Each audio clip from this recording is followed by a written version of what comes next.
Hello everyone and welcome to my first chemo update. For those of you who are new here, I'm Maria and I was diagnosed with breast cancer back in May this year. So I've had my surgery, so the cancer's all been removed, and now I've just had my first chemo session. So I have to refer to my notes. I'm having 3 rounds of EC, and then I'm having 3 rounds of docetaxel. So this is an update on how my first session went. I know how scary it is, just the sound of chemo. It was for me, and looking online at other people's experiences, it terrified me. Oh, I'm going to be so unwell. I feel so well at the moment and I'm going to go to be feeling really poorly. But honestly, that wasn't the case so far for me. So I want to share this with you because I know there's so many of you out there undergoing chemo, and we'll be starting soon, and I just want to share my experience with you. So I had my pre-chemo session with the oncologist nurse, and she was lovely. It took about 3 hours. She went through all the side effects, what will happen on the day, about the cold cap, because I want to use a cold cap, what I need to do to look after my hair.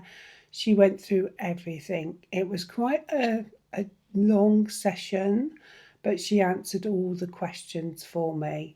She showed me, it actually took place in the room the chemo was going to be taking place in, so I was familiar with the room. So on the day, I went along, I had to be there 9:30 in the morning. My husband came with me. They said they were going to get me fitted for a port, but that wouldn't be till after my first session.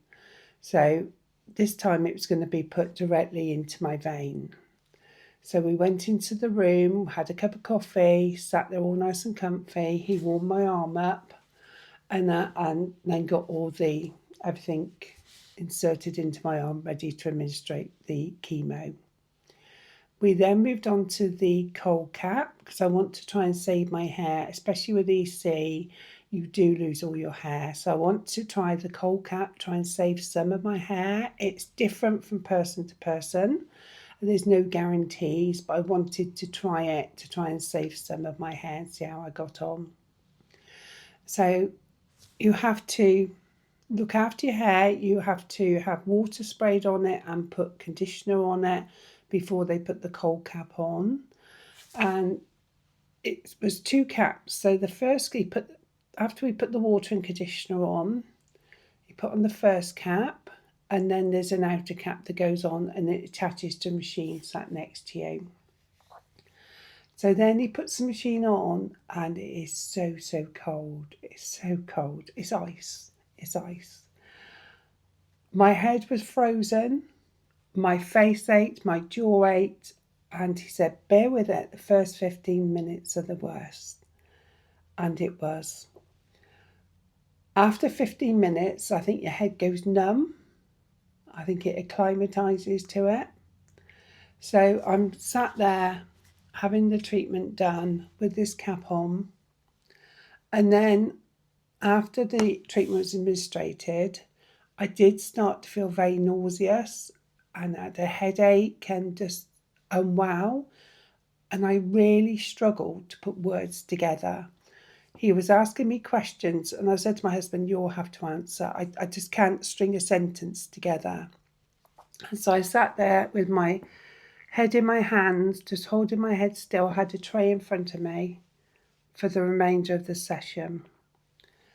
And then at the end of the chemo session, you have to keep the cap on for an extra hour and a half to keep all those follicles cold, to give it the best chance to save your hair. So I did it. I did feel extremely unwell for the whole time I had the cap on, but I did it. And I'm going to give it a go on round 2. So, because I want to try and save my hair, what I'm going to do for round 2 is I'm going to take paracetamol before I go in, and I'm going to take an anti-nausea tablet as well first. So hopefully that may make my experience better than this time with the cold cap. After the cold cap was taken off, things started to thaw out and I could speak a lot clearer and things started to get back to normal. But I did it. I gave my hair the best chance on round 1. I then came home and I felt fine. I was given some steroids to take for a couple of days and some anti-sickness tablets. And to be honest, I felt really good. The first, I had my session on Wednesday. Thursday, Friday, Saturday, Sunday, I felt really well. I stopped taking my steroids on Saturday. Come the end of Sunday, I did feel a bit tired, so I went to bed early. Monday, I just pottered around the house and I slept on and off throughout the day. I felt really tired, no nausea, just really tired and just wanted to sleep. So that's what I did. I got up, a little pot around, went back to bed, and I did that all day. I did have a tender tummy on that day. It started Sunday evening.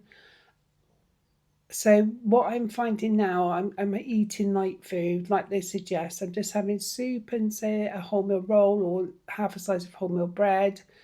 And I'm having a little bowl of prunes to keep me regular every day.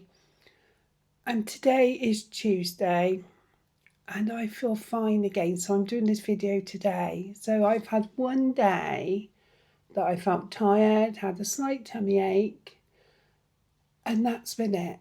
So if it carries on like this, I'm so pleased. I really thought I will be bedridden. I will constantly be feeling sick. And so far, it's not the case. So don't get worried about everything you see on YouTube. Everybody's experience is different.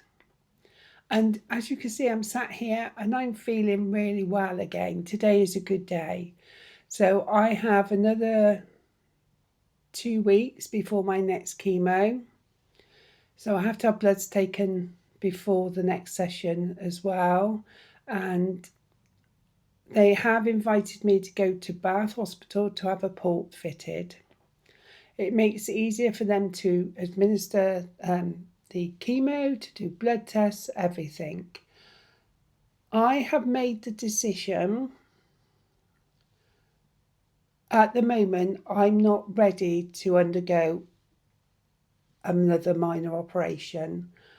I don't want to travel to Bath. It's about 3/4 an hour away from me, I suppose an hour.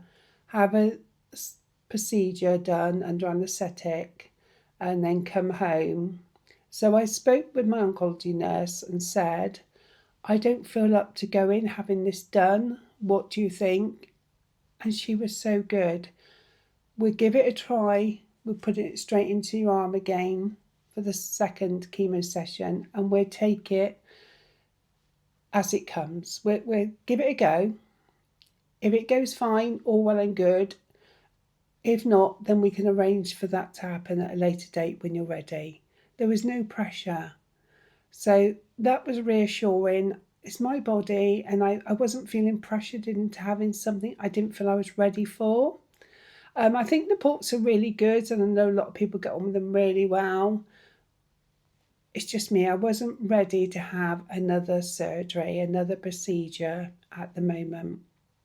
If I need it later down the line, if they can't access my veins, then obviously I will definitely need to, and I will go ahead with that. I will listen to the oncology nurse and the doctors, but they're going to give it a go, putting it straight into the vein next time for me.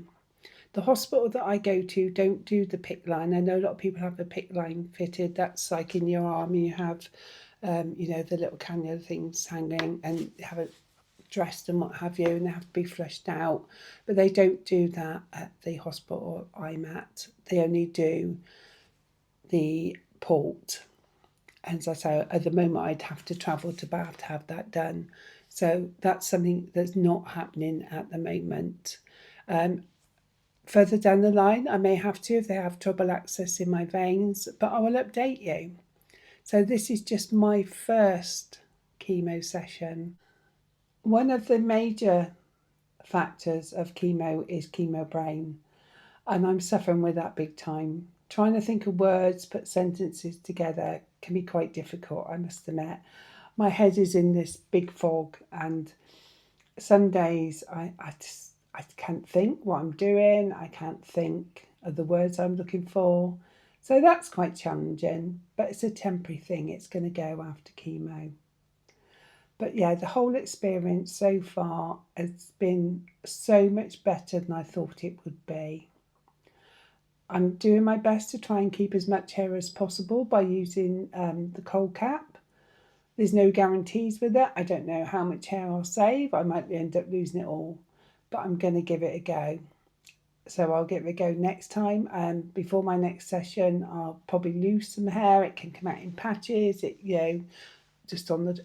It's different for everybody. Everybody's hair loss is different, and people lose different amounts.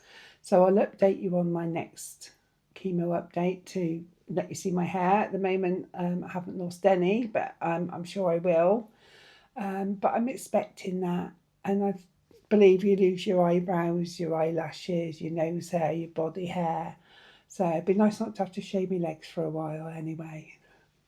But yeah, I'm going to do my best to try and save the hair on my head by doing all I can and see what happens. But I will update you. So yeah, thank you very much for watching. And if you're going through this, I wish you well. It's not easy. It's not easy by all means. But don't get put off. Not everybody's experience is a bad experience. As you can see, I've had more good days than bad days. I've only had one day, and I wouldn't even say that was a really bad day. I felt tired, and slight tummy ache, but apart from that, I was fine. I was absolutely fine. Out of the whole experience so far, I felt worse with the cold cap on. And the oncologist said to me, she said, if you want to take it off, you don't have to do this. And I said, no, I'm going to give it a go. So you don't have to, but obviously if you don't endure it, then you will lose, especially with EC that I'm having, you will lose all your hair. So I'm going to give it a go next time. That's the plan anyway. That was my worst experience. I felt nauseous, headache, and just generally unwell as the whole cap was on for the whole probably 3.5 hours. I'm not sure. But yeah, but I will let you know on my next update if I manage to keep it on again, how much hair I've lost, and how things are going on round 2. So thank you for watching. Take care, everyone. If you want to leave a comment, then please do. I'm happy to. I'm no expert, but I'm happy to, answer any of your comments the best I can. So take care, everyone, and I wish you all well. Bye-bye. Bye.